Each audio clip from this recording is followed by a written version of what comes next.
Nangako po ako na ang topic of discussion ngayon is about rapture. Alam din po natin na ang rapture ay mahirap po na marami pong mga pagtingin at marami pong mga pananaw. Meron po tayong tinatawag na pre-trib, mid-trib at saka post-trib. Okay.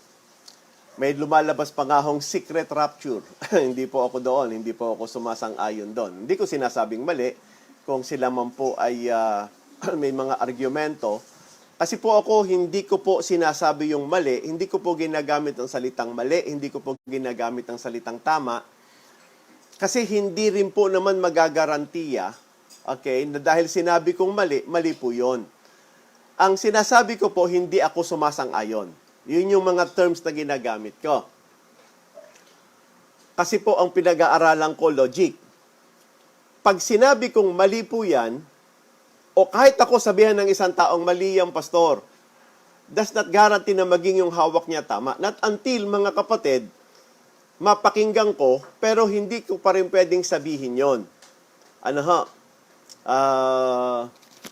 I can say it's logical. Yun yung gusto kong masabi. Okay? Yun yung sinasabi ko na may punto ka, lohiko ka. Okay, so kagabi, binalikan ko po yung aral ko, The Supremacy of Bible Logic to Human Logic. I already listened thrice. 3 beses na po kung pinapakinggan po yan.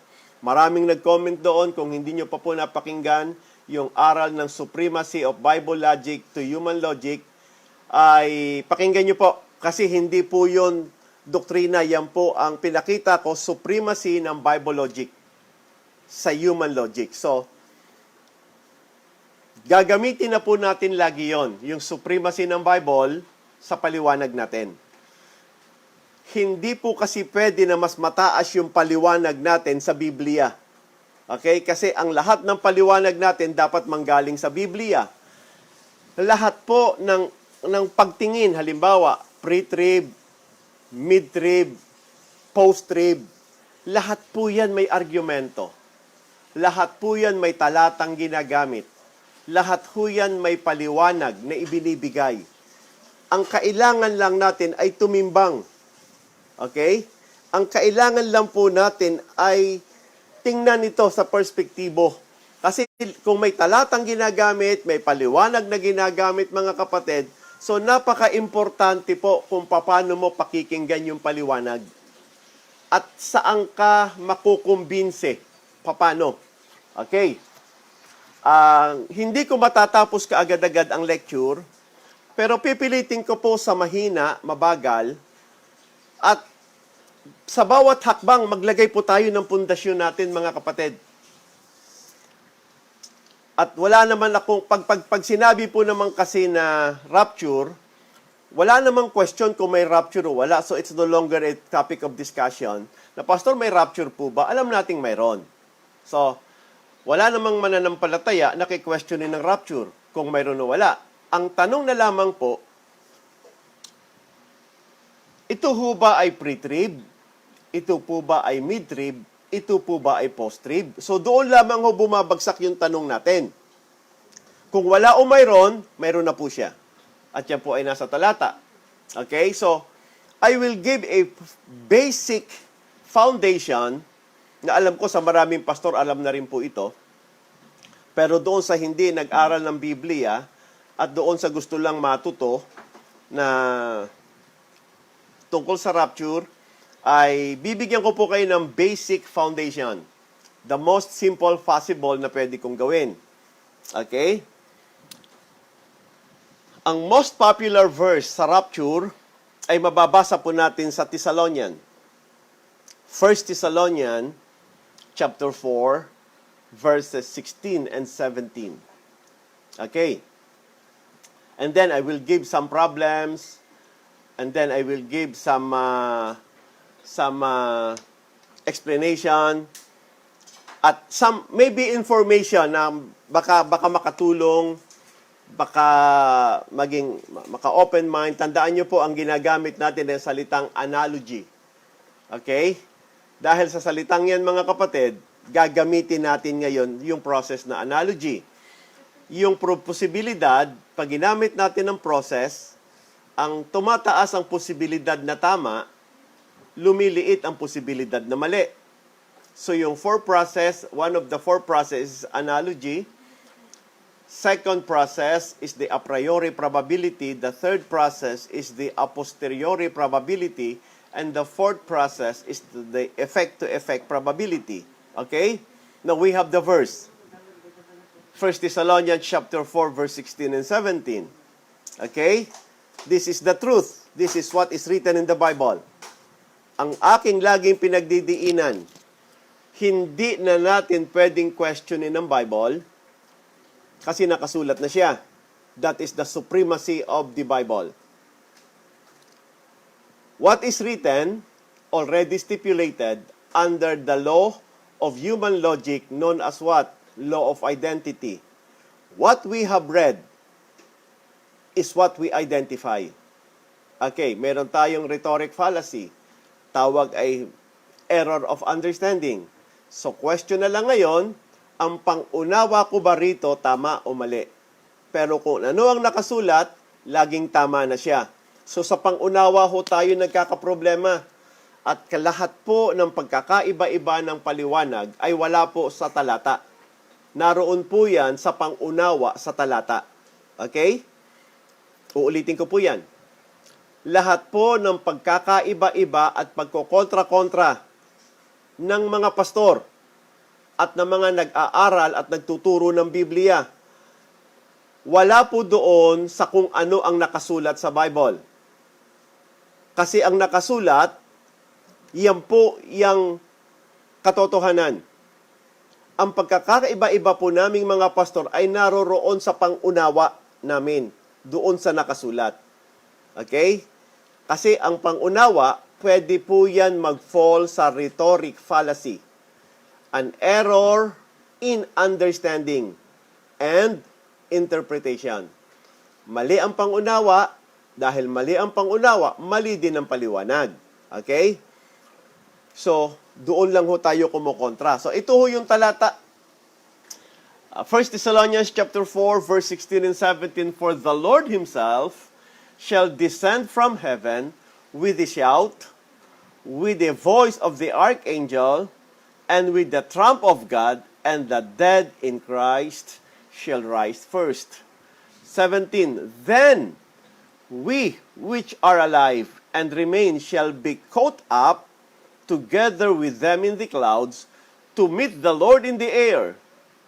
So shall we ever be with the Lord. So, eto ho yung rapture. Okay? Mayroong nagki-question. Sabi niya, Pastor, wala namang salitang rapture sa church. Sa Bible. Okay. Ang rapture po ay isang aral. So, hindi niya kailangan ma-stipulate sa Biblia. Kasi yan ay nagre-represent ng aral. Parang salitang Trinity. Ang Trinity ay nagre-represent ng aral, ng katuruan. Hindi mo kinakailangan mabasa ang salitang Trinity sa Bible. Kasi ang Trinity ay aral patungkol sa Biblia, sa patungkol sa Diyos. So, kahit hindi ko makita ang salitang Trinity o hindi ko makita ang salitang rapture sa Bible, hindi nangangahulugan na ang aral ng rapture wala. Okay? Hindi siya pwedeng paniwalaan. So, hindi po yun. Ang rapture, it represent a doctrine. Pag sinabi mo, naniniwala ka ba sa doctrine of rapture? So, aral yung pinag-uusapan dito. Mga paliwanag, anong mga talata ang sinasabi. So, kahit wala ang rapture, hindi po garantiya na papaniwalaan ko siya o hindi. Kasi ang salitang rapture, equal po yun sa salitang caught up. Okay? Kaya, nataon lamang na ginamit natin ang salitang rapture to represent a doctrine. Kasi yun ang meaning ng salitang rapture, yung salitang caught up. Kaya pangit naman, naniniwala ka ba sa doktrina ng caught up? So, parang hindi ho maganda, parang mali na pakinggan natin siya. So, rapture, the word rapture represent a teaching. It is not a word stipulated in the Bible, but it is a teaching of the Bible with regards to the quoting up of believers to meet the Lord in the air. So, hindi na natin questionin. Pastor, wala sa rapture ang Bible. Okay. So, hindi na yan. Naalala ko yung kadibati ko. Sabi niya, Pastor, wala namang rapture sa Bible. Sabi ko, bakit mo nasabing walang rapture sa Bible? Kasi wala pong nakasulat na rapture sa Bible. Ganun ba? Sabi ko, sige. Buksan mo ang Bible mo sa 1 Thessalonians chapter 4, verse 17. So, binuksan ko din yung Bible ko. Pinakita ko sa kanya. Binasa ko, then we which are alive and remain shall be caught up together with them in the cloud to meet the Lord in the air, and so shall we ever be with the Lord. Tapos sa bandang dulo, sa bandang gilid, isinulat ko ang salitang rapture. Sabi ko, Brad, pakitingnan mo sa Biblia ko. Ayan nakasulat sa gilid, rapture. Sabi niya, Pastor, isinulat mo yan eh. Sabi mo, kapatid, walang nakasulat na rapture sa Bible. Sa Bible ko, mayroon. Ang pagkakamali mo lang, hindi mo isinulat sa Bible mo. So sa Bible ko, may nakasulat na rapture. Ngayon, tanong ko sa kanya, kung isinulat ko ba ang salitang rapture sa Bible ko, nagkasala ako at nagkamali ako?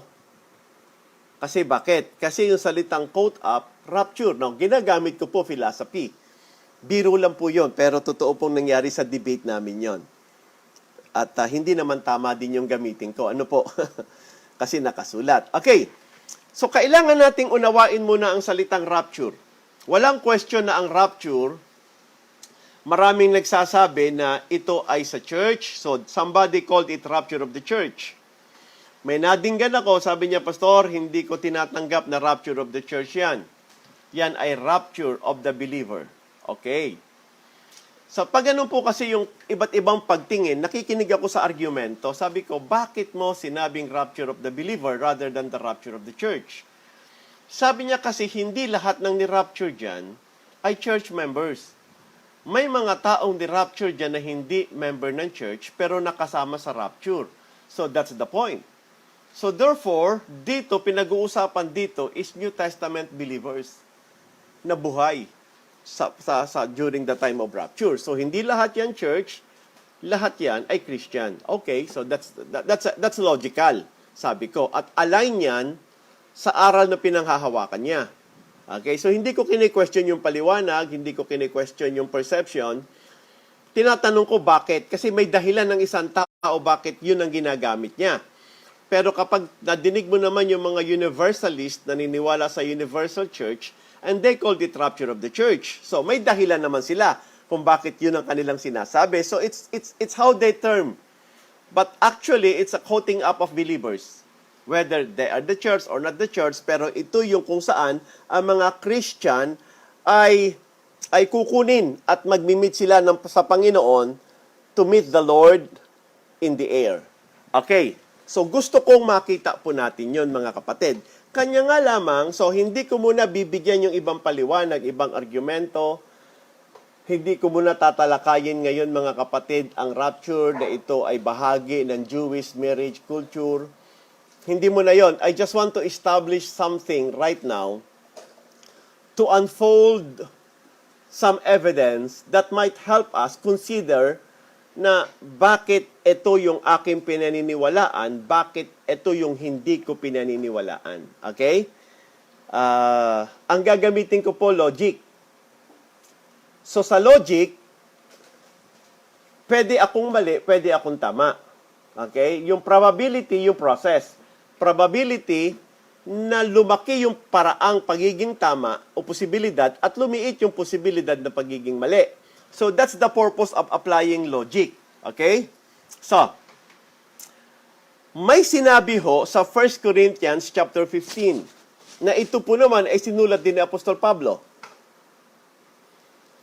Yung rapture ay sinabi, yung salitang quote up ay sinabi po sa 1 Thessalonians chapter 4.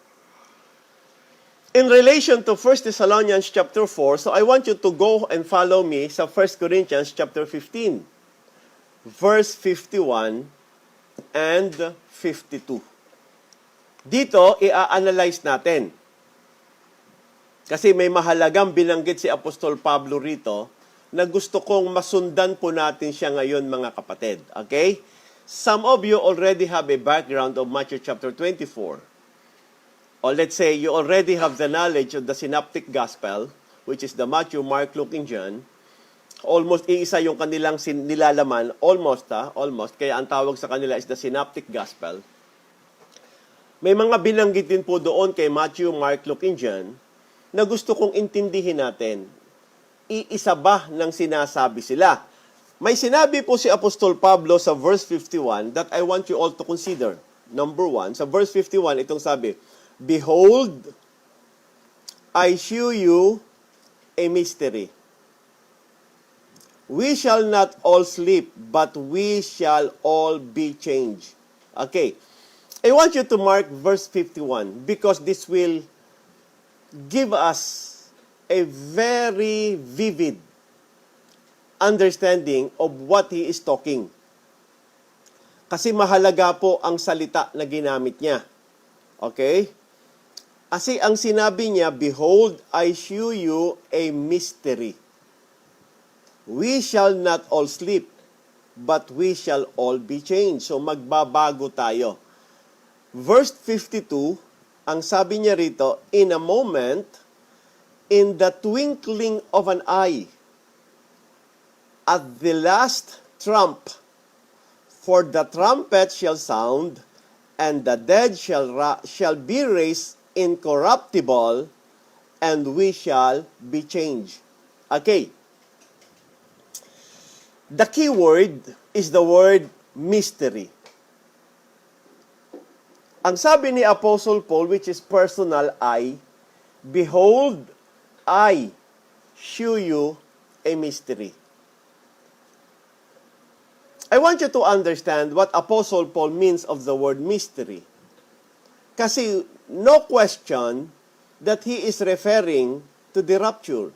He is referring to the event na imimit ng Christians in the air.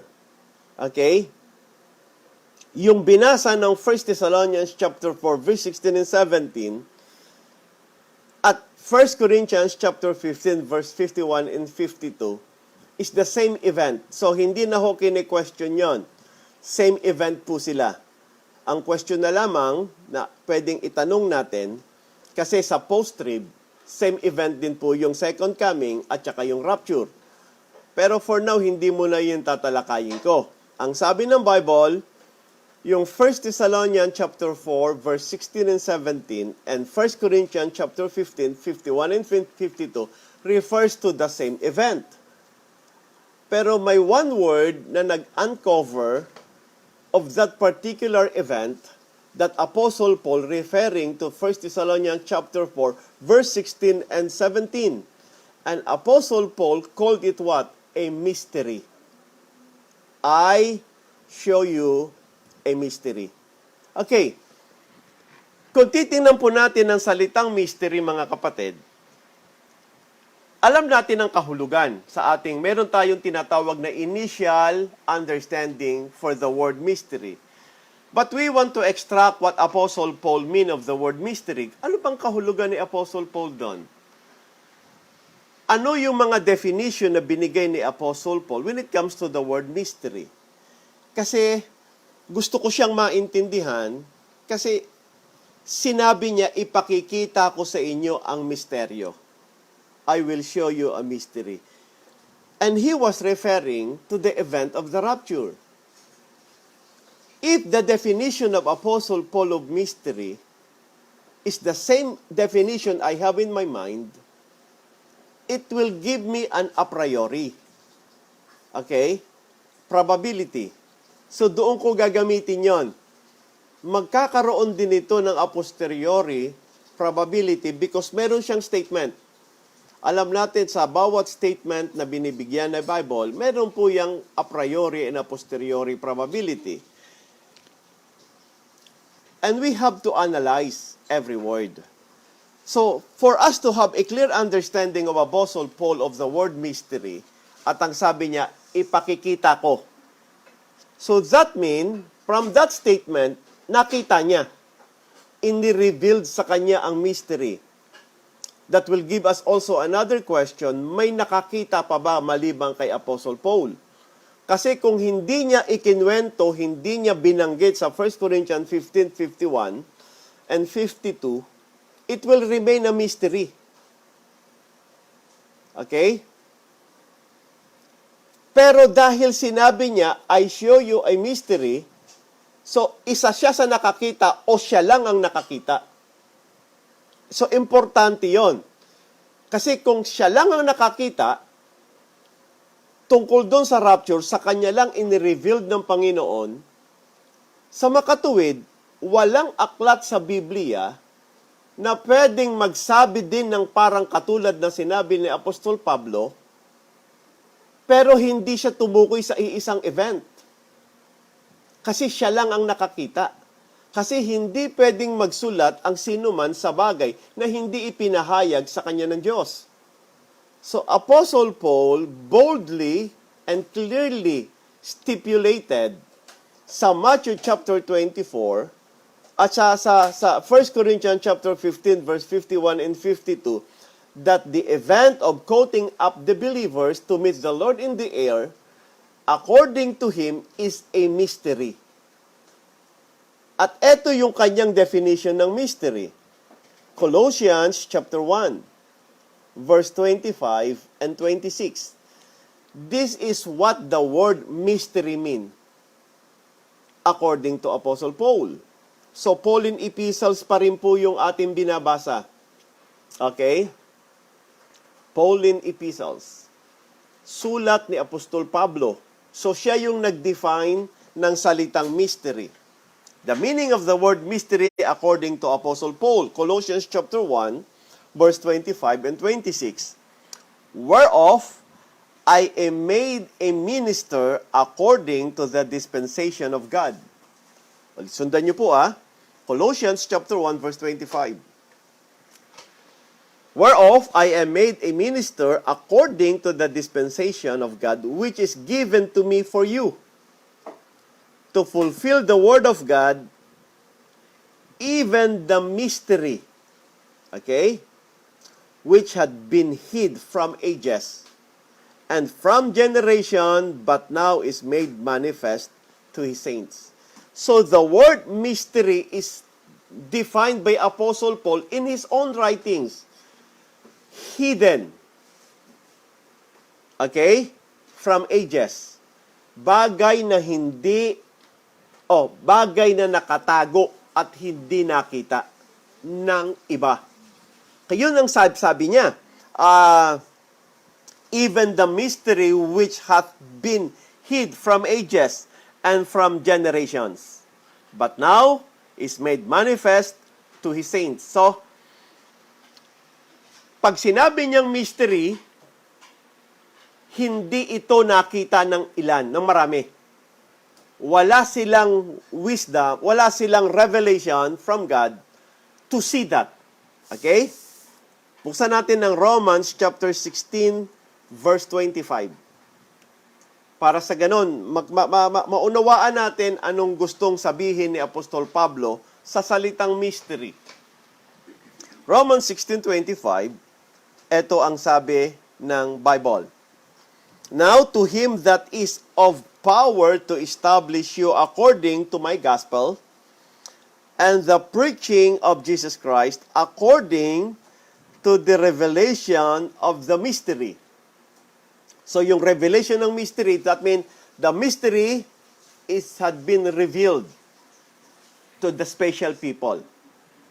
Which mean, sabi niya, according to the revelation of the mystery which was kept secret since the world began. It was kept secret since the world began. Okay. Now we understand the word mystery. Hidden. Okay? From ages. Or keep secret until it is revealed. Okay. Now, it gives us an idea that he is referring to the event of the book of 1 Corinthians chapter 15 verse 51 and 52 Okay. Ano ngayon yung magiging consequence nito after understanding the definition? Ano yung mga a priori probability nito o what we call the antecedent probability? Kung babalikan niyo po mga kapatid ang 1 Corinthians 15:51 and 52, ang sabi niya sa 51, "Behold, I show you a mystery, which defined by Apostle Paul, hidden from ages." Okay? Or was kept secret since the world began. But this time, it was revealed to me. Kaya sabi niya, misteryo to. Itong sasabihin ko sa inyo, itong ipakikita ko sa inyo, walang nakakita nito. Hindi sila binigyan ng kapahayagan. Ako ang magpapakita sa inyo ng misteryo. This gives us an idea, the event of rapture, okay, is revealed only to Apostle Paul. Let me say that again. From the statement of Apostle Paul, based on what is written in the Bible as the absolute truth, "Behold, I show you a mystery. We shall not all sleep, but we shall all be changed. In a moment, in a twinkling of an eye, at the last trump, for the trumpet shall sound, and the dead shall be raised incorruptible, and we shall be changed." Okay. So, eto na ngayon yung a priori nito. Kung ito ay mystery na sinabi mo, ipakikita mo sa amin, equal ba yun na sinasabi mo na ikaw lang ang nakakita? Dahil sinabi mo yan sa book of 1 Corinthians.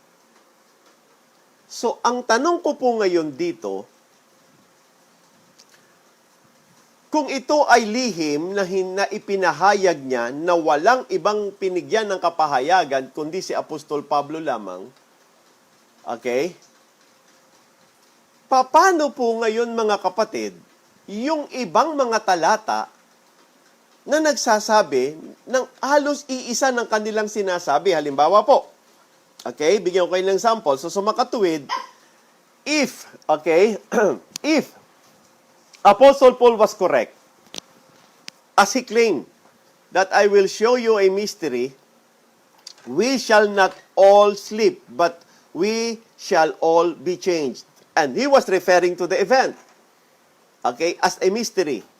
In a moment, in the twinkling of an eye, at the last trump, for the trumpet shall sound, and the dead shall be raised incorruptible, and we shall all be changed. Since he was referring to the event, and he referred the event as a mystery, that gave me now an impression, based on the a priori probability, that this is only revealed to Apostle Paul. Okay? Therefore, dahil sa kanya in-revealed, mababasa ko lang ang event or rapture sa writings niya. Kasi sa kanya in-revealed. That is why, okay, yung mga writing ni Apostle Paul ang naglaman ng rapture. Pero magkakaroon po tayo ng puzzle at magkakaroon po tayo ng problems. Kasi bakit? Dahil may binanggit din po si Matthew, may binanggit din si Luke, regarding the same event, regarding the same caught up, in which, as Apostle Paul claimed, sa kanya ini-revealed, which in fact, ipinakita niya lang sa 1 Corinthians 15:51. Kung babasahin nyo ngayon, mga kapatid, ang Matthew chapter 24, verses 31, 40, and 42, eto ngayon ang sabi. Titingnan po natin, ha? At i-analyze natin ngayon. Kinuha natin ang salitang mystery ni Apostle Paul at i-define ni Apostle Paul ang salitang mystery, hidden from ages or kept secret since the world began. That's how Apostle Paul defined. So, nung sinabi niya, I will show you a mystery, doon pa lang niya ini-revealed to. doon pa lang naging klaro at doon pa lang naunawaan ng tao na may event na ganitong mangyayari. In a moment, in a twinkling of an eye, we shall all be changed. Yun yung sinabi, which is exactly the event that Apostle Paul referred to. Okay? Ngayon, klaro naman si Apostle Paul dito sa 51 and 52. Okay? So, hindi ko na kine-question yun. Mystery din po yung sa Gentiles, mystery din po yun. Yung binasa natin sa Colossians is also a mystery. Okay? But does not refers to the rapture.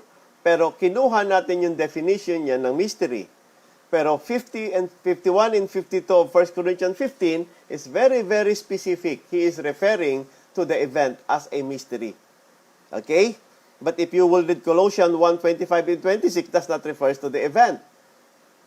If you read Romans 16:25, does not refers to the event. Okay? But they are also called mystery. Okay? May mga, hindi lahat kasi binigyan ng kapahayagan. But 51 and 52 in 1 Corinthians chapter 15 is very particular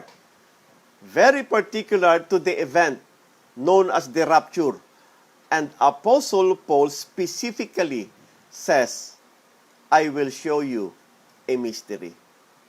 We shall not all sleep, but we shall all be changed. In a moment, sa verse 52, in the twinkling of an eye, at the last trump, for the trumpet shall sound, and the dead shall be raised incorruptible, and we shall be changed. Now, kung mapapansin nyo po, dito sa sinasabi ni Apostle Paul sa 1 Corinthians 15, 51 and 52 at 1 Thessalonians chapter 4, verses 16 and 17, ang kinuha po to meet the Lord in the air, Christian. So that's no longer a debatable subject. Hindi na po debatable subject. Yung kinuha at to meet the Lord in the air, yung magkakaroon ng change from corruptible into incorruptible ng 1 Corinthians 15:52. Okay? Christian. Okay? Pero may binanggit po ang Matthew.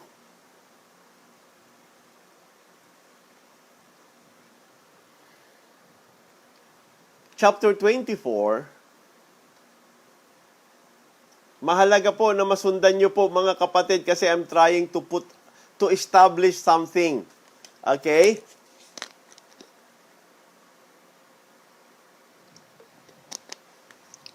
This may help us to clearly remove the clouds that may block our perception. Hindi dapat makloud yung ating pangunawa. Okay? Verses, ano ba to? Verses, Matthew 24, 40 and 42. Sorry po, pasensya na po kayo.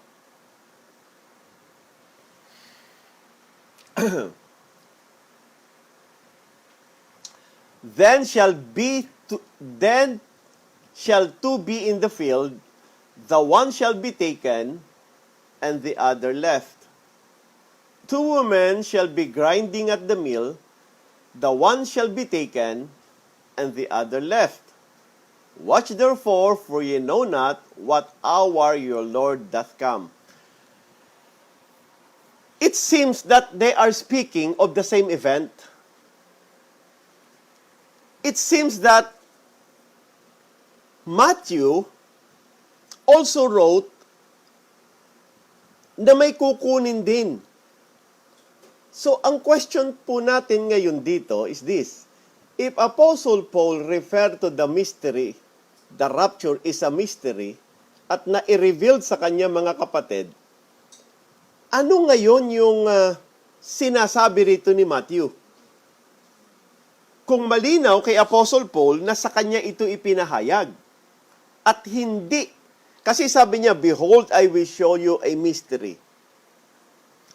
And all of the sudden, may mga verses dito mga kapatid na nagsasabi na palos pareho ang kanilang sinasabi. So it will give me an assumption that they are referring to the different event. Okay?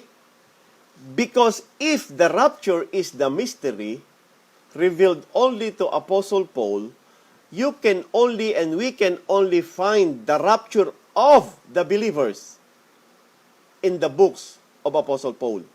Kasi sa kanya ito pinahayag. Hindi sa book ni Matthew at hindi sa book ni Luke. Because the synoptic gospel mentioned the same thing that refers to the tribulation. Okay, this may be the idea of others. That's why they believe in the post-millennial doctrine. It is because binanggit din po ito rito. Kaya lang, if you will study the Noah, yung tungkol kay Noah, yung salitang taken, then shall be two in the field, the one shall be taken, and the other left. If you will study, mga kapatid, sa Bible, the word taken refers to the unsaved. And that's the difference. Pero hindi ko masyadong bibigyan ng diin ngayon, pero bigyan ko kayo ng background. If you will study closely, sa Matthew chapter 24, because the word used is taken, the one shall be taken, and the same word and language used in the time of Noah, those who were perished were called taken. This insinuate that Matthew chapter 24, verse 40 and 41, those who were taken were perished.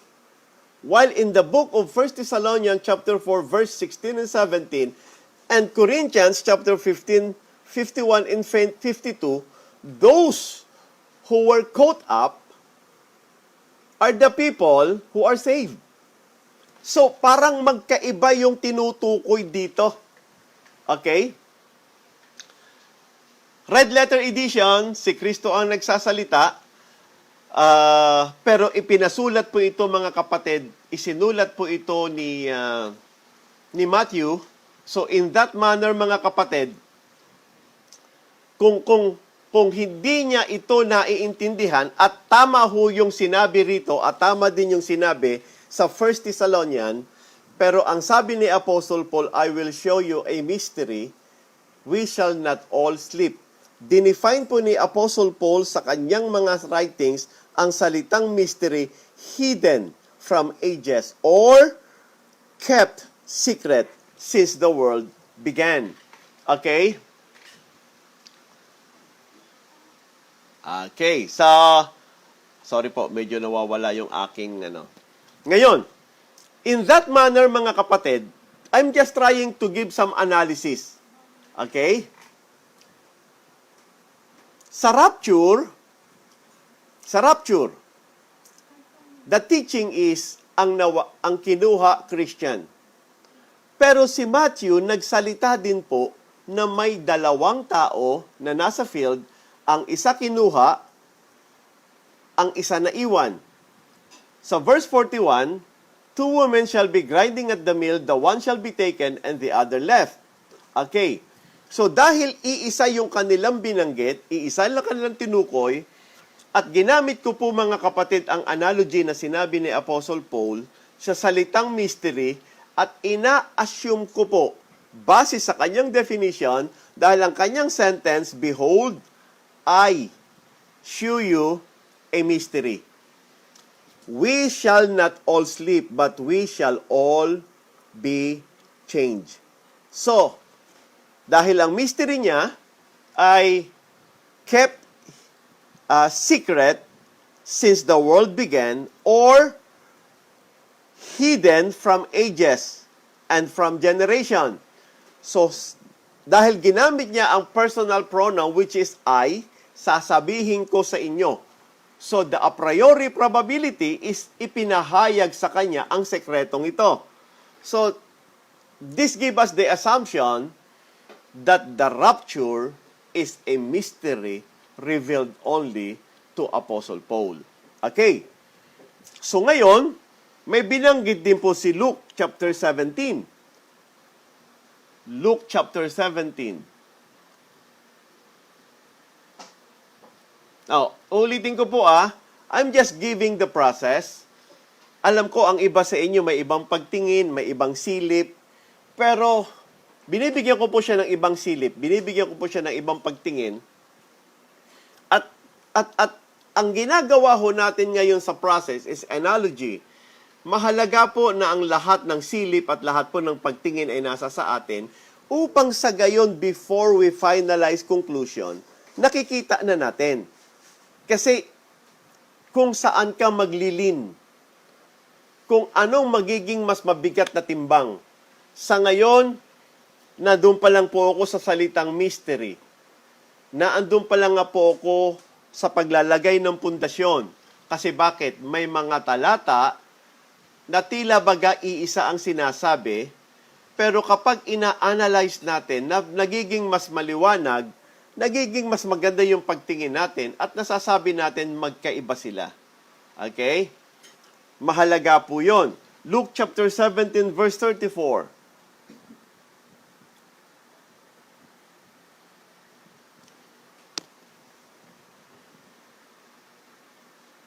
Verse 34 and 35 hanggang 36.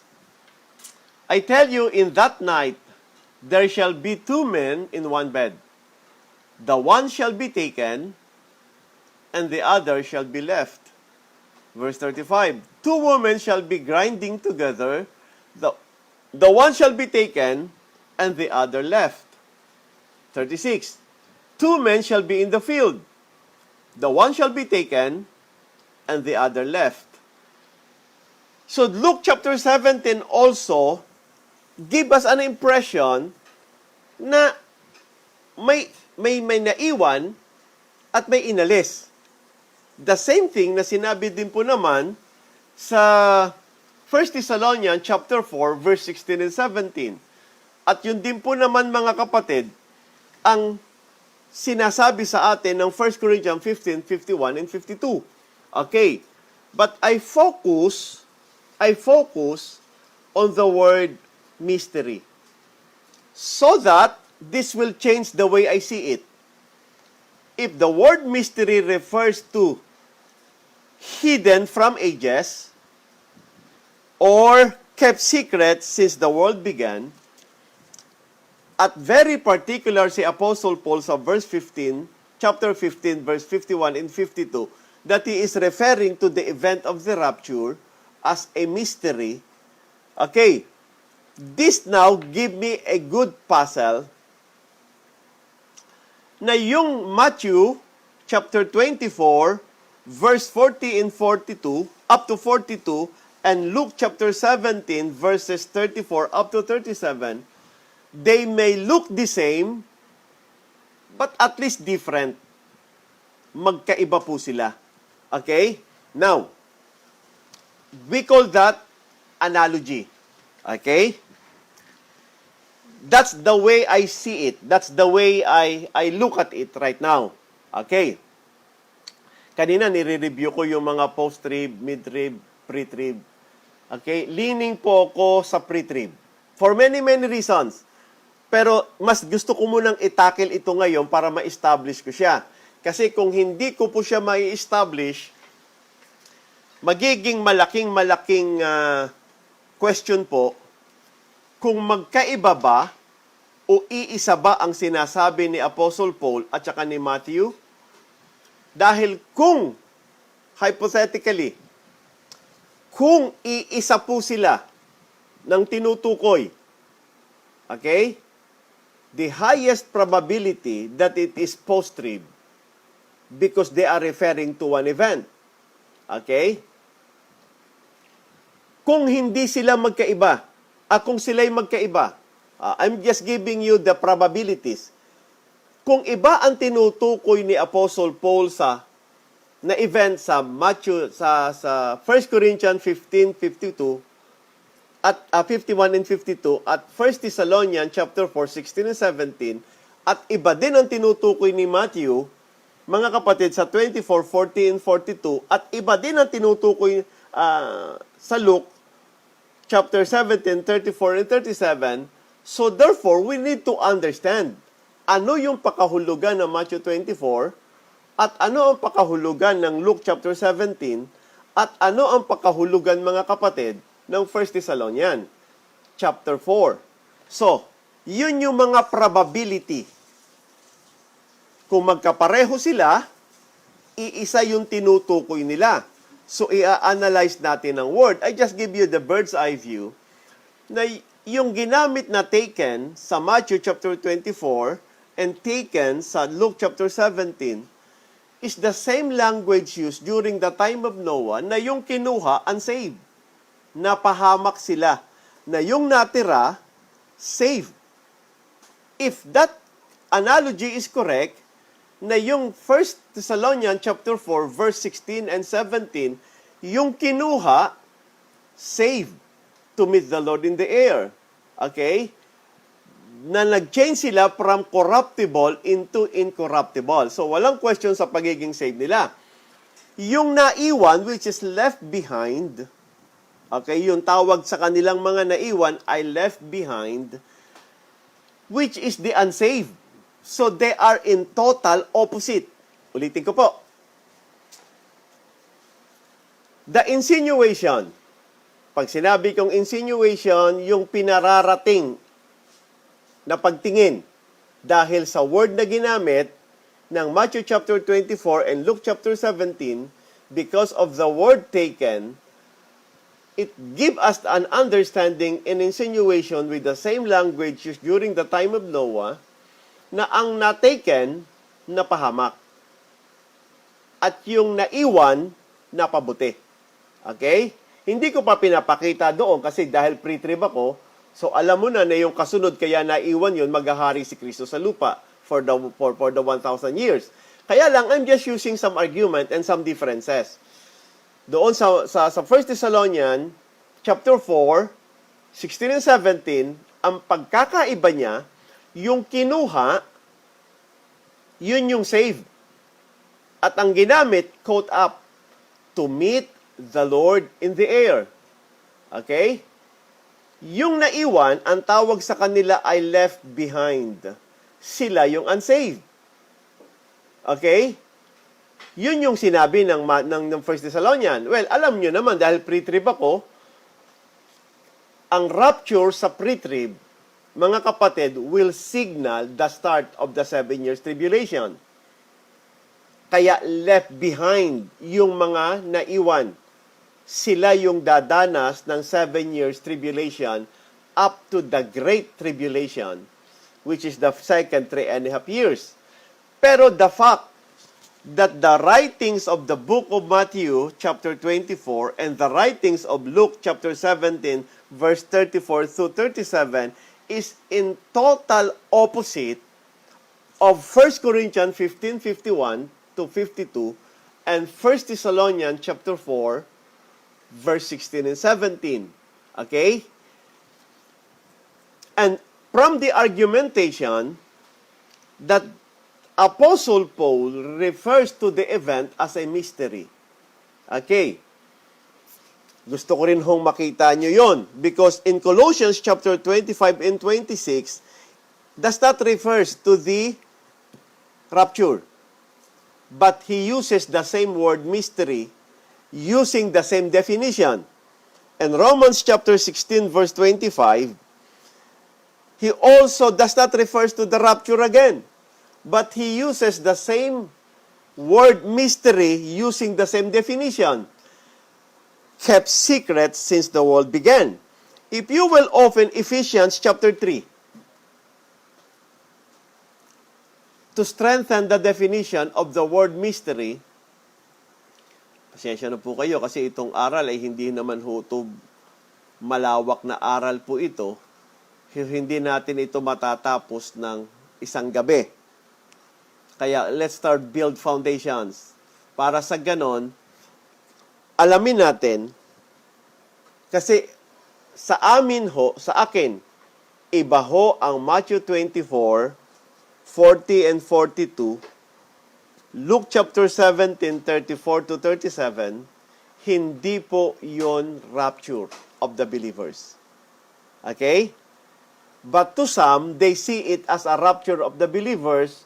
So, because of that perception, dahil sa pagtingin na yon, na alam natin yung Matthew 24:31, 40, and 42, at yung Luke chapter 17, 34 to 37, happen, okay, during the second coming of Jesus Christ to set up His kingdom on earth. If they are referring to the same event, if, hypothetical, referring to the same event, mentioned in 1 Thessalonians chapter 4, 16 and 17, that will give us the highest probability that it is post-tribulation. Okay? Kaya lang, mga kapatid, malaki yung pinagkaiba ni Matthew at ni Luke sa sinabi ni Paul. Kay Paul, ang kinuha, Christian. Kay Matthew, yung salitang taken, unsaved. Yung iniwan, yung saved. Kasi bakit? Kasi magse-set up na ang Panginoon ng kingdom sa lupa. At pangungunahan niya na ang mga saved. Okay. Kay Paul, ang kinuha, yung saved. Ang iniwan, unsaved. Bakit? Kasi po, magkakaroon na ng tribulation sa lupa. Okay? At pagkatapos, mga kapatid, ang kinuha niya saved to meet the Lord in the air. Okay, so yun yung ibig sabihin nun. So, magkapareho silang binanggit na may naiwan, may kinuha. Matthew chapter 24, pareho din sila ng binanggit, mga kapatid, ni Paul, may iniwan, may kinuha, pero magkaibang panahon, magkaibang event. At klaro si Apostle Paul na yung kanyang ipinahayag sa 1 Corinthians 15:51 and 52, ito ay misteryo. This is a mystery. I will show you a mystery. So kung yun ang banggit na salita ni Apostol Pablo, ina-assume ko na yung ibig niyang sabihin ng mystery ay doon din sa Colossians chapter 1, 25 and 26, na yung salitang mystery sa verse 26, hidden from ages, hindi nakita ng tao. Yun din ang sinabi niya sa Romans 16:25, kept secret since the world began. So, hindi nakita. So, iba ang binabanggit ni Matthew. Iba ang binabanggit ni Luke. At ibang event ang binabanggit ni Apostle Paul. So, on that particular basis, mga kapatid, this will greatly affect our understanding of the writings of Matthew chapter 24 because I can no longer conclude that Matthew chapter 24, 40 and 42 refers to the raptures of the believers, but rather refers to the raptures of the unbelievers. And we will discuss that further. Okay? Gusto ko po yan. Rapture muna tayo, tsaka na natin pag-usapan yung iba pa kasi matatalakay po. Hindi po talaga maiwasang hindi talakayan na second coming kasi nasa comparative study po tayo. But right now, let's lay down the foundation. Ang magiging, kaya po ako maingat dahil alam ko may nakikinig po ng mga bagong mananampalataya, kung hindi man bago, mga mananampalataya na hindi naman po nag-aral ng theology, hindi katulad natin mga pastor na talagang sinasaliksik natin yan. Sa kabila ng pagsasaliksik natin, magkakaiba pa rin tayo ng aral at ng turo. Mayroon talagang mid-trib, mayroon talagang post-trib, mayroon talagang pre-trib. Ano po? So, mahalaga yung masinsin na pag-aaral. Tandaan po natin kung saan maglilin ang tagapakinig dahil doon ang naging mas matimbang sa kanya. So, mahalaga ang mga paliwanag, ang mga punto, ang mga focus na katulad na sinabi ko sa salitang mystery. So, I'm laying foundation. Ephesians chapter 3, Ephesians chapter 3,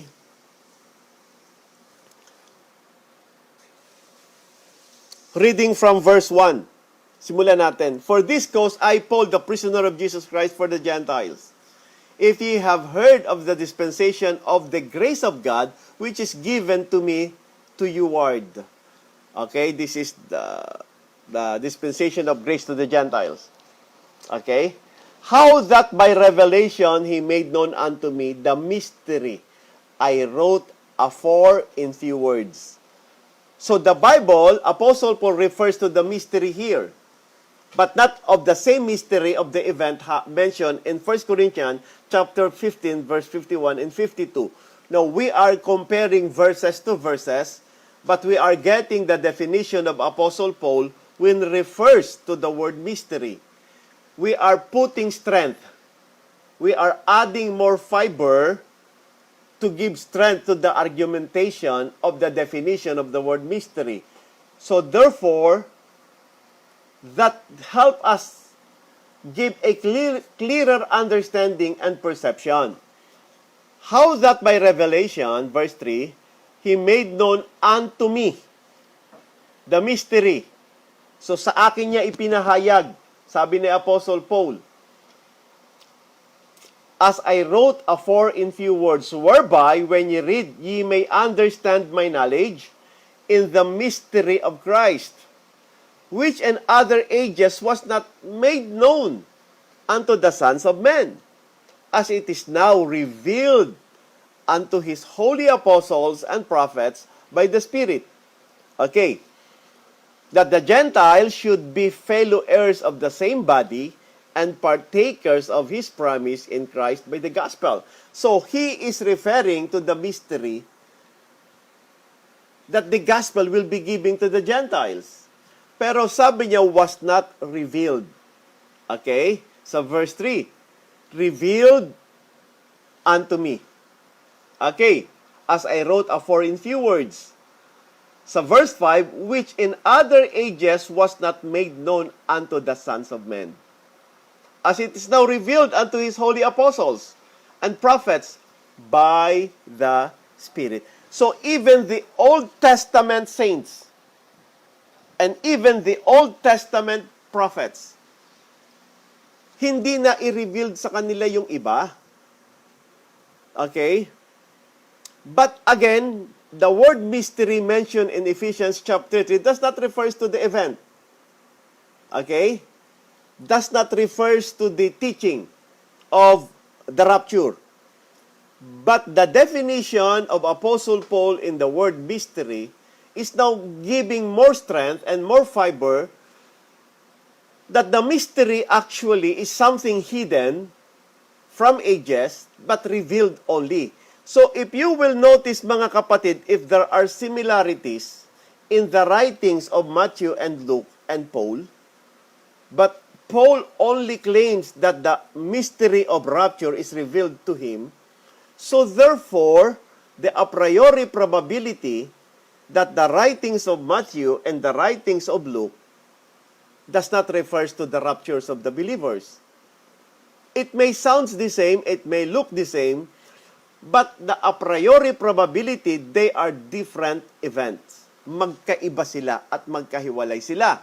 So the scrutiny, a closer look, will give us a closer understanding, mga kapatid, na magkaiba sila, plus the word taken, bibigyan ko ng panahon yan sa ibang araw, the word taken insinuate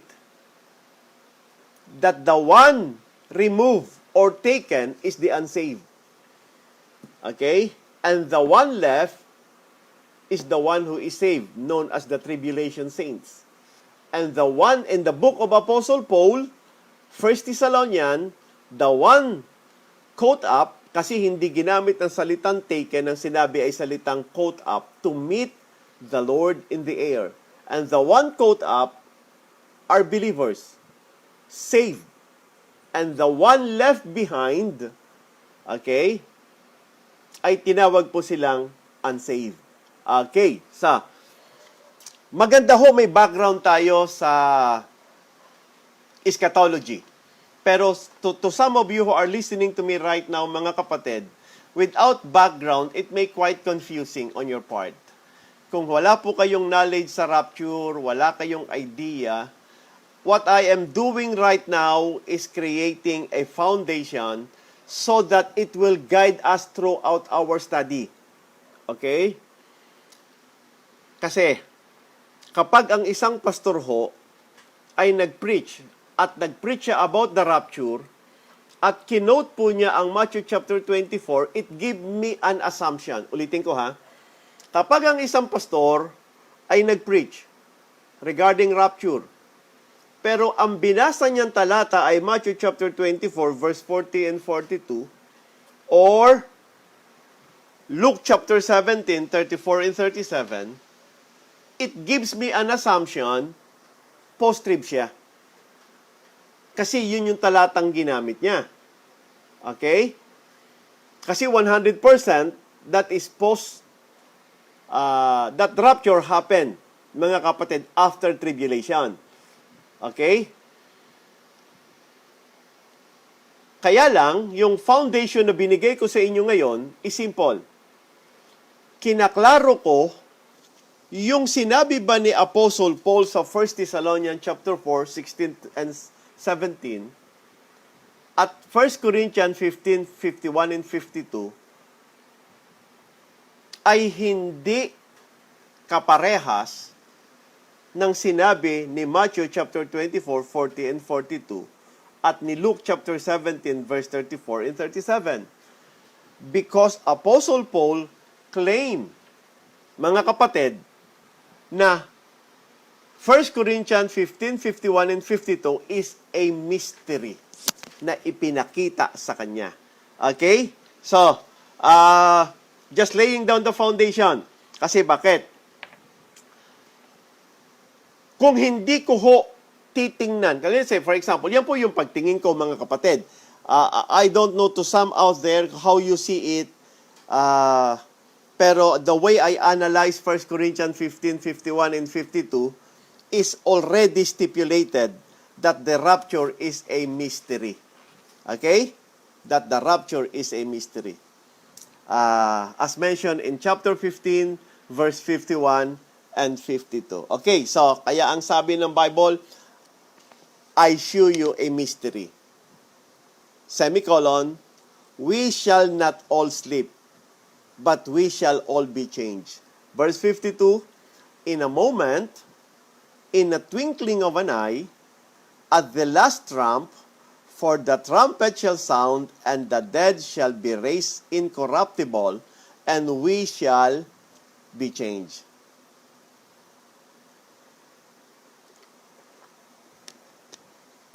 Okay. So, in that foundation, nakita ko na po, sa akin. Magkaiba ang tinutukoy ni Apostle Paul sa 1 Thessalonians chapter 4, magkaiba na event ang tinutukoy ni Matthew chapter 24. Hindi sila pareho. Okay? So sa makatuwid, ang rapture lamang ay nakasulat lamang sa aklat ni Apostle Paul. Dahil siya ang nag-claim, mga kapatid, ng revelation. I will show you a mystery. We shall not all sleep, but we shall all be changed. Okay, so let me put that foundation. Kung sakasakali po, mga kapatid, I want you to study all the verses I have gave you. Colossians chapter 1, verse 25 and 26 give us the definition of what is mystery according to Apostle Paul. Romans chapter 16, verse 25 strengthen the definition of Apostle Paul of the word mystery. Ephesians chapter 3, verses 1 to 6, mga kapatid, specifically mentioned in verse 3 and in verse 5.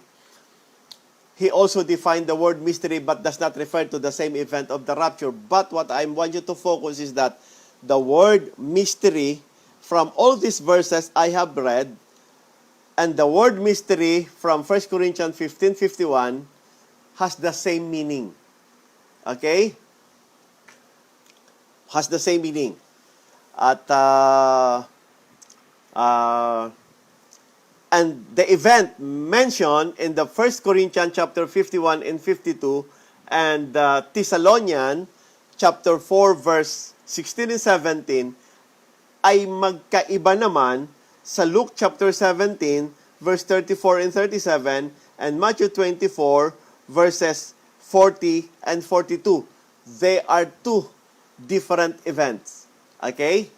And I want to establish that. Okay? Gusto kong ma-establish muna yon because that will give us a clear understanding of pag binasa ko ang Matthew chapter 24, pag pinuntahan na natin sa pag-aaral at dumaan na tayo sa ganung tanong, so nakita na natin iba ang tinutukoy nito. Hindi ito rapture. Okay? Pag binasa natin ngayon ang Luke chapter 17 at dumating sa ganung talata ng verse 34 to 37, ang nakamark ngayon sa isip ko, hindi ito rapture. Iba ito, hindi ito yung tinutukoy ni Apostle Paul.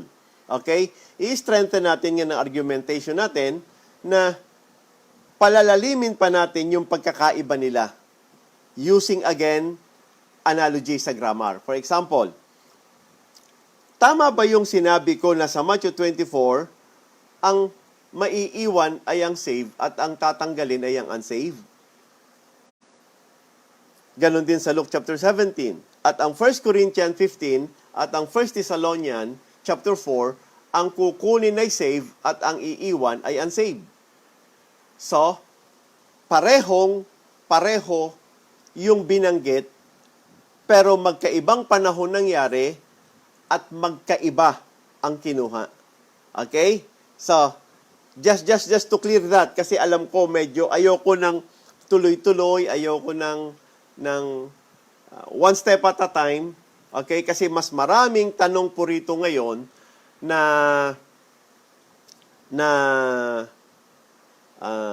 lalabas. Kasi marami pong mid-trib, marami pong post-trib, marami po ang pre-trib, okay? At kung paano lamang tayo mag-usap ngayon, ginagamit ko yung process. So, hindi kita aalisin sa mid-trib, hindi kita aalisin sa post-trib. Okay? Ang gusto kong ipakita sa inyo is the process. How to analyze. Okay? Nataon po na ako ay pre-trib. Okay? At ang ibinigay ko sa inyo, paano ko to ina-analyze? Paano ko to tinitingnan? Bakit ganun ang pagtingin ko? Naandun pa lang po ako sa pag-a-analyze ng salitang mystery. Okay? Ngayon, papasok kapag nag-aral tagtuloy-tuloy, iisa-isahin po natin. Pero tatandaan nyo po, ang punto ko po ay pre-trib. So, alam na ninyo na yung paliwanag ko, naglilin sa pre-trib. So, yun ang patutunayan ko. Okay? At bakit ako nag-conclude sa pre-trib? Bakit ako nag-arrive sa pre-trib? Anong pangunawa mayroon ako? Anong pagtingin mayroon ako? Okay? Bakit ako pre-trib? Uulitin ko po yung akin laging sinasabi. Sa mga Bibliyang ginagamit natin, hindi ho natin pwedeng questionin na yung Bible. Kasi Bible na po yan. Ang pwedeng magkamali po dyan ay yung pangunawa natin sa Biblia. Okay. Yung itinuturo ko process, that's how we analyze things. Okay? Sa akin, the way na inanalyze ko po ito ngayon, the way na tiningnan ko po ito ngayon, the way na inunawa ko po ito ngayon, base sa sinabi ni Apostol Pablo sa 1 Thessalonian, sa 1 Corinthians, iba ho yun, mga kapatid, sa book of Matthew chapter 24 at sa Luke chapter 17. Because the Bible and the book of Thessalonian refers to the mystery that Apostle Paul says, behold, I shew you a mystery. Which dinefine naman niya. Anong ibig sabihin niya sa mystery? Okay? Pastor, yung bang pangunawa mo sa 1 Corinthians 15, 51 and 52 is talagang rapture? Kung ako po titingin, oo. Kung ako po titingin, kapag binasa ko po yan, okay, yun po yung tinutukoy niya. Kasi yung verse 52, in a moment, in a twinkling of an eye, at the last trump, for the trumpet shall sound, and the dead shall be raised incorruptible, and we shall change. Okay, the conclusion is simple. To me. Kaya pre-trib po ako. Because of the word mystery used by Apostle Paul, at dinefine niya naman talaga ang mystery dito, sabi nga binigay kong verses, hidden from ages, kept secret since the world. So, nakita ko po rito na siya yung nakakita. Sa kanya ini-revealed. So, under the a priori probability, if my observation is correct, if my assessment or my analogy is correct, na siya ang nakakita, lahat lamang ng apostles, Pauline epistles, ang naglalaman ng rapture. Kasi siya lang ang may kakayanang magsulat nun. Kasi sa kanya ipinahayag. Okay? If my assessment is correct, based on the word mystery and based on the definition of the word mystery, siya lang ang nakakita. Ganong may binanggit naman si Matthew at si Luke, pero sinabi mo mystery yan, so therefore, magkaiba kayo ng isinusulat. Okay? Magkaiba kayo ng pagtingin. Iba yung tinutukoy yung event. Sa ngayon, doon pa lang ako sa salitang mystery. May mga ibang patunay pa ba yan, Pastor? Maliban ho dyan sa salitang mystery. May iba pa bang paraan para masili po namin na talagang magkaiba sila? And that's a good question. Kasi, hindi naman kasi enough na yung isang argument lang, sapat na yon. Okay? Posible yung ibang pastor may ibang silip. May iba silang nakita na hindi namin nakita. Posibleng may iba silang ebidensya na hindi namin nakita. Pero right now, binibigay ko pa lamang ho yung process. Yung proseso, paano sumisilip, paano tumitingin. Okay? I give you the probability, which is the a priori probability when Apostle Paul used, I show you a mystery. Okay? So, that gives me idea, nakita mo yan. Ipinahayag sa iyo ng Diyos yan. Okay?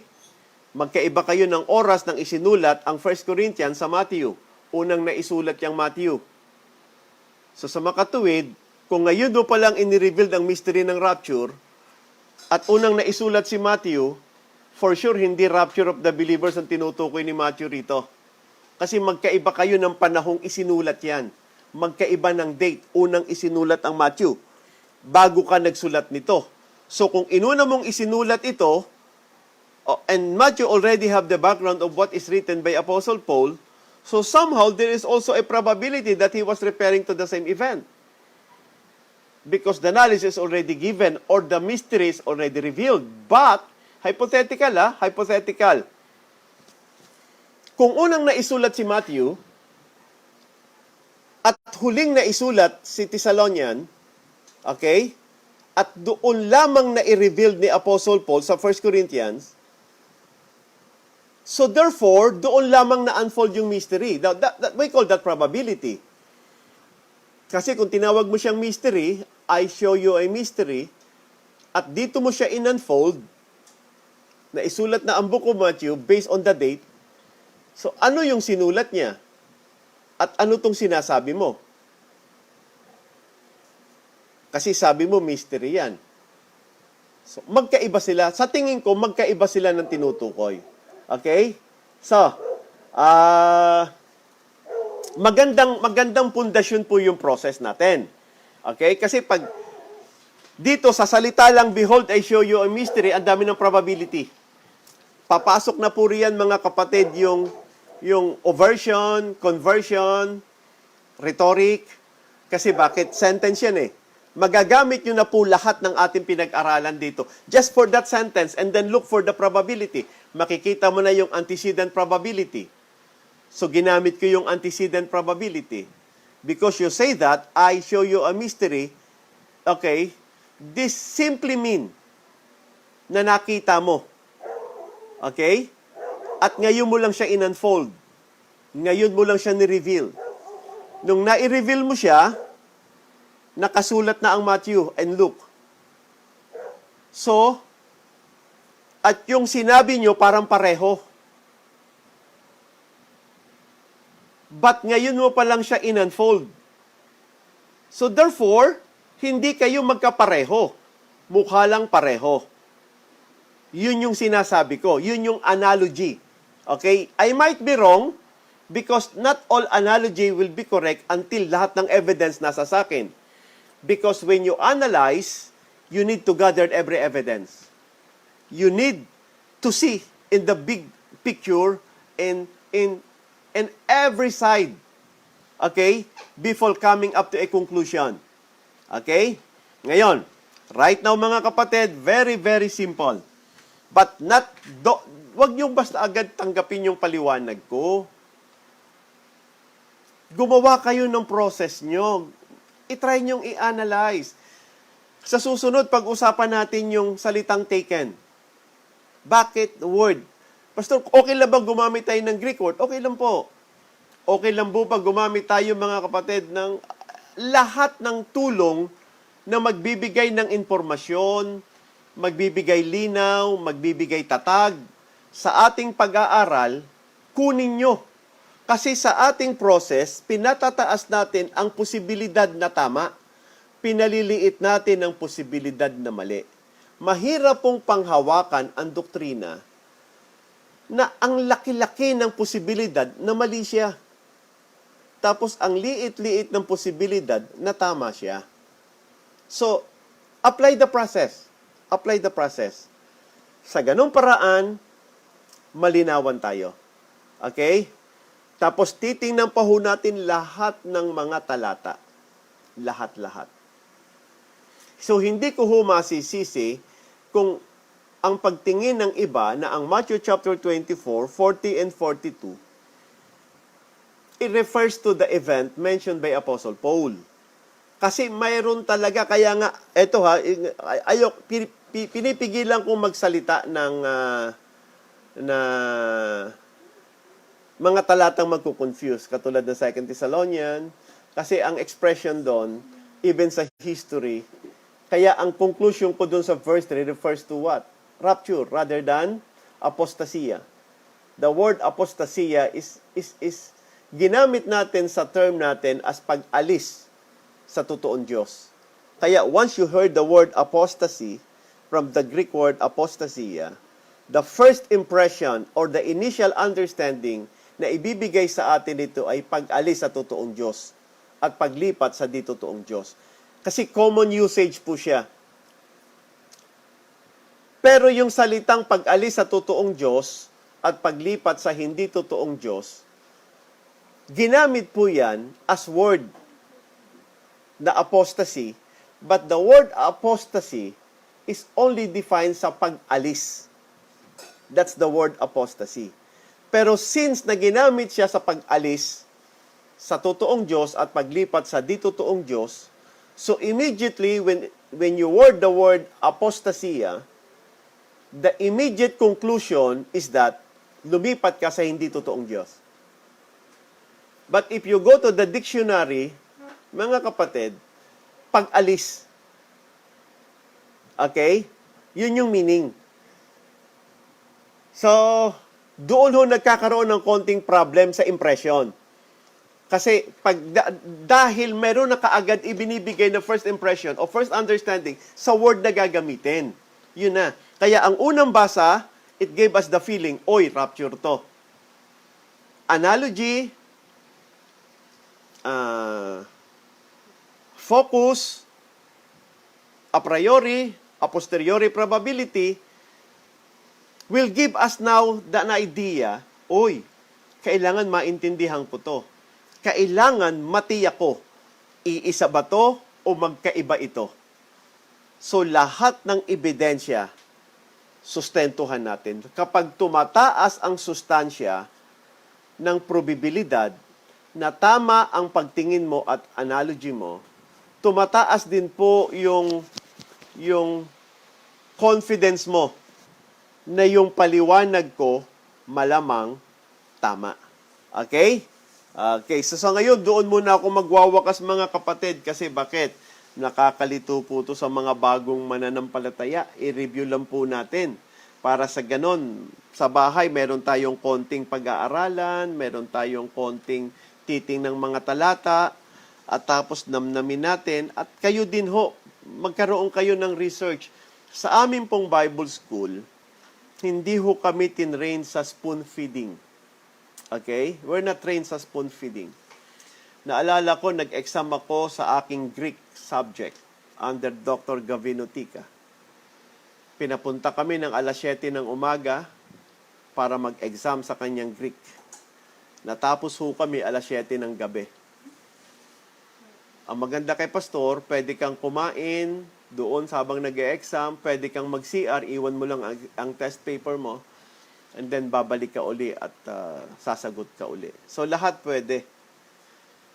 Okay?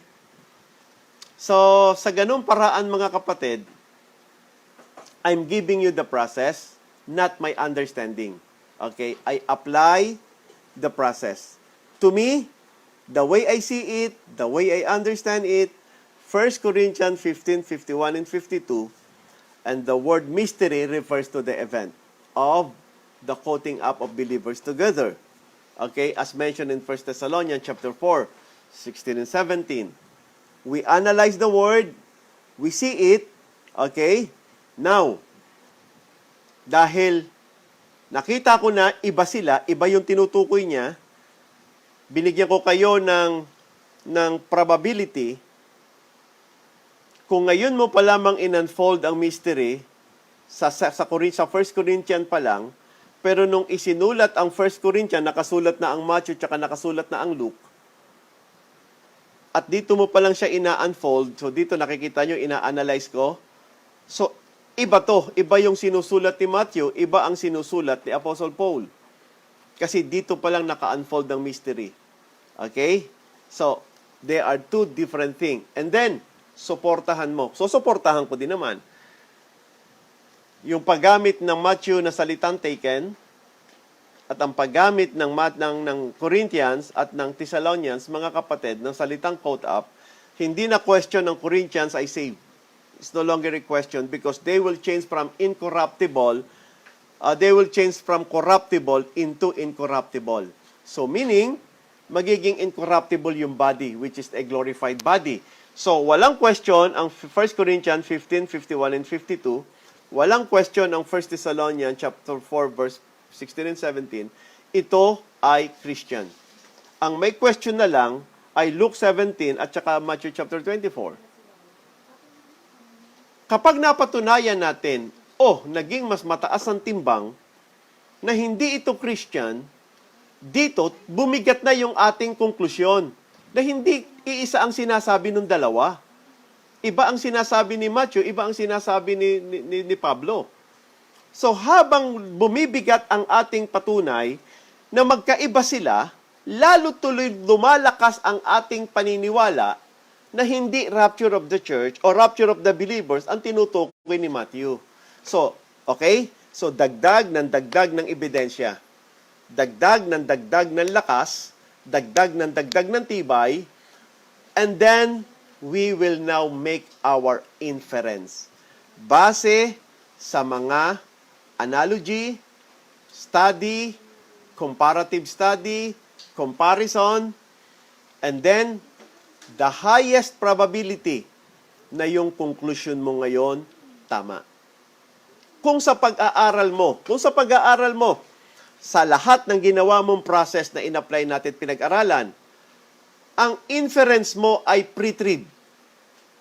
Tataas ang damdamin mo, tataas ang tiwala mo, at kakayanin mong ipagtanggol yung doktrina na itinuturo mo kasi dinaan mo sa lahat ng process. Ito malungkot na katotohanan, mga kapatid. Malungkot na katotohanan. Marami po sa atin ay may pinanghahawakan doktrina, na yung doktrina yan, hindi natin kayang ipagtanggol. ni hindi natin kayang patunayan. At yun po yung ikinalulungkot ko. Kaya lagi namin sinasabi, it's not what you believe. It's what you can prove biblically. Yun po yung mahalaga. Kasi wala hong bigat ang aral, wala pong bigat ang turo na hindi mo kayang patunayan. Wala ho siyang bigat. Wala ho yung pinagkaiba sa mga sinasabi ng matatanda na kapag ikaw ay naglalakad sa kalsada at may tumawid na pusang itim, huwag ka nang tumuloy. Mamalasing ka. May hindi magandang mangyayari. Nagiging sabi-sabi po siya. Nagiging kawikaan na lamang. Pero walang bigat. Walang lalim. Okay? So, mahirap yapusin ang isang aral na ikaw mismo, hindi mo siya mapatunayang tama. Mahirap yapusin ang isang katuruan na ikaw mismo hindi mo siya maipaliwanag. Okay? So yung bigat, yung lalim, at yung tiwala sa aral na pinanghahawakan mo, ay naroroon po siya sa kung paano ka nag-arrive sa conclusion, at paano mo siya ipapaliwanag. Okay? So, I'm giving you the process. I am a pre-trib. I just come up with analogy from the world mystery. Okay, tingnan nyo rin po kung mali ako. Baka sakali mali, baka naman mali talaga ako. Tingnan nyo po yung petsa ng pagkakasulat ng 1 Corinthians. Sa date. Tingnan nyo rin po yung date ng pagkakasulat ng Matthew at saka ng Luke. Hindi man ganun ka-specific ang date, pero somehow, hindi naman sila malayo sa katotohanan. Hindi kasi ganun ka-reliable ang date. Kaya in between lagi sila. Okay? Magkaiba sila ng author, magkaiba sila ng paliwanag, pero halos iisa sila ng sinasabi. Ang atin lamang gustong matiyak ngayon, bilang isang careful student of the Bible, bilang isang theologian, at bilang isang pastor, kailangan magkaroon ng matibay na patunay. Kung ako ay nagsasabing magkaiba, ang 1 Thessalonians 4:16 and 17 at Matthew 24:14 and 42, kailangan kong patunayan ng mas matibay. Okay? Kung sa tingin ko mababaw yung aking patunay, so hindi enough yung aking conclusion. Ang tawag dyan is premature conclusion. So kung matibay na yung ebidensya ko, mabigat na at pwede ko ng panghawakan at sinasabi ng pagsusuri at pag-aaral ko, talagang magkaiba sila base sa mga pruweba at argumento, both biblical, logical, and probable, then the conclusion now, under my process, magkaiba sila. So gagamitin ko ngayon yung patunay ko, yung paliwanag ko, para sabihin kong magkaiba sila. Okay, so pag may nakadebate ka na mahina naman ang argumento niya nagsasabing pareho, ang chances na medyo lamang ka sa paliwanag, naroroon na. So, highest probability of being correct. Okay? Now, we are applying the logic, mga kapatid. We are just merely applying the logic. Gusto kong madinig yung mid-trib, paano nila ipaliwanag. Gusto ko pong madinig, mga kapatid, yung post-trib, paano nila ipaliwanag. Na to the point na sinasabi kong, hindi, mali yan. Hindi po ganun yung aking intensyon. Madinig ko yung argumento, madinig ko kung bakit ka nag-arrive sa conclusion na yan, madinig ko bakit yan yung pinanghahawakan mo. Because hindi kita sinisisi, hindi ko sinasabi din namang mali kasi I don't use the word mali yan. Okay? I only use the word may probable, I only use the word may punto, kung hindi ko sinasang-ayunan, papakita ko kung bakit hindi. Okay? Papakita ko kung bakit hindi yan yung tingin ko. Okay? Kasi gawa nitong salitang ito. Okay? Gawa itong sinabing ito. Okay? So mga kapatid, thank you so much po. Maraming salamat po. Let's stop here from now. Okay? Tomorrow I give another proof. Let's strengthen the argumentation na talagang magkaiba sila. And then, tingnan natin ngayon ng iba't ibang aral. Okay? So, respect sa lahat ng mid-trib, respect sa lahat ng post-trib, Without disagreement, it's not doctrine, it's what? Process. I just use the Bible logic process. Okay? And I make it a point na hindi ako nagko-kontra-kontra sa aking paliwanag. Kasi under the law, the first law of Bible logic, Bible has no contradiction. Okay? So wala pa akong pinuprove. Pero sinabi ko nang ako ay pre-trib. So, okay? Kung bakit yun ang pagtingin ko, ipapakita ko sa bandang huli ng pag-aaral. Let's strengthen the argumentation. Thank you so much. Sa ngayon, ito lang muna ang ating pag-aaralan. Salamat po ng marami sa inyo mga kapatid na naririto ngayon at nakinig. May pagkakaiba-iba man po tayo sa paliwanag. Ang gusto ko lamang laging ipaalala sa atin, hanggang isip na lang po ang ating pagkakaiba-iba. Doon lamang po sa ating pangunawa, doon lamang po sa ating pagtingin. Pero sa ating puso, hindi ho tayo magkaiba. So walang dahilan para tayong mag-away sa puso. Lagi na lang po tayong magpaliwanagan sa isip. Ano po? Pero sa puso natin, wala tayong sisiraing pastor, wala tayong sisiraing mananampalataya, wala tayong ibabagsak. Bakit po? Kapatid pa rin natin sila kay Kristo Jesus. Ano ha? Paliwanagan, pero may respetuhan. Paliwanagan, pero may paggalang sa isa't isa na ating pag-uusapan. Okay? So maraming salamat sa lahat na nakinig ngayon mga kapatid. Nais ko pong pasalamatan kayong lahat. Hindi po doktrina ako, tayo po ay proseso. Bible, logic. I just use the process of analogy using probability, a priori, and a posteriori. Okay? So salamat po. Thank you mga kapatid. Ang pinag-aaralan po natin ay Bible logic. Dahil ako po ay post-pre-trib, yun po ang itinuturo ko. Process lang po yung tingnan nyo. Kung paano ako nag-arrive sa conclusion, paano ako nag-i-infer, at bakit yun ang pangunawa, yun po yung aking mga argumento. Pero tanggap ko rin po, at tandaan po natin, sa pangunawa, pwede tayong magkaiba-iba. Pero ang Biblia, iisa lamang po ang intended meaning. Ano po? Pero pagdating sa understanding, normal po yan. Iba-iba tayo. Kaya as much as possible, we use the process to align to at least highest probability to one conclusion. Okay? At least, pwede tayo maging biblical, maging logical, at probable. So, yun po yung ating proseso. So, maraming salamat po. Buong pagpapakababa na ako po'y lumalapit sa inyo at nagpupuri sa Diyos. Hindi po ako nagmamalaki na ako'y marunong, pero ako'y nagpapasalamat na sa aking maliit na kaalaman ay nakapag-share po ako at nagagamit po ng Panginoon. Ano po? So pagpuri sa Diyos, hindi po ito pagpapakita na ako ang mas magaling sa inyo. Hindi po. Iba po ang galing nyo, iba rin po ang galing ko. At kung anumang galing meron tayo, iisa lang po ang dahilan para gamitin sa ating Panginoong Hesukristo at papurihan ng ating Diyos. So, salamat ng marami. Tayo manalangin. Panginoon, salamat po sa maikling talakayan ngayon sa simpleng pag-aaral. Alam kong maraming pagtingin at iba't ibang pangunawa mayroon ng isa't isa sa amin sa Biblia. Ano man po ang aming pinaninindigan? Post-trib, mid-trib, o pre-trib?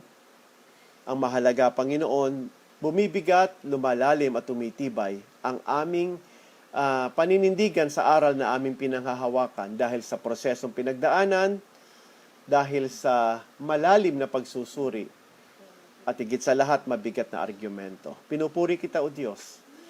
Ikaw nawa ang maitaas, hindi kami. Ikaw nawa ang makita, hindi kami. Dahil kami, instrumento mo lamang, O Diyos, para purihin ka. So, binibigay namin lahat ng kapurihan ay sa iyo lamang, Panginoon. Pagpalain mo lahat ng iyong mga anak na nakikinig. Nawa, unti-unti kami lumawak, lumalim sa talakayang ito at sa pag-a-apply namin ng lesson ng Bible Logic. At i-apply namin sa lahat ng aming pag-aaral. Apply namin sa lahat ng aming pagsusuri. Salamat po, pinupuri ka namin dinadakila sa pangalan ni Jesus. Amen at amen. Maraming salamat po muli. Nagkaiba-iba man tayo sa paliwanag, at ang paliwanag natin ay maaaring mali, pero at least, iisa tayo sa puso. Pare-parehong tumanggap kay Kristo, pare-parehong anak ng Diyos, pare-parehong naglilingkod sa ating Panginoong Hesukristo. So sa puso, magkaisa tayo, kahit meron tayong pagkakaiba sa pangunawa. Pagpalain po tayo ng Diyos, purihin ang ating Panginoon. God bless po. At papuri sa lahat ng mga frontliners sa kanilang heroic sacrifice para labanan ng COVID-19. Salamat po. God bless you all. See you all tomorrow. Let's continue the discussion. Let's strengthen the arguments. Let's add more weight for every argument we have. Today, we just study and we analyze the word mystery. God bless you all. See you all tomorrow. And God bless. Bye-bye.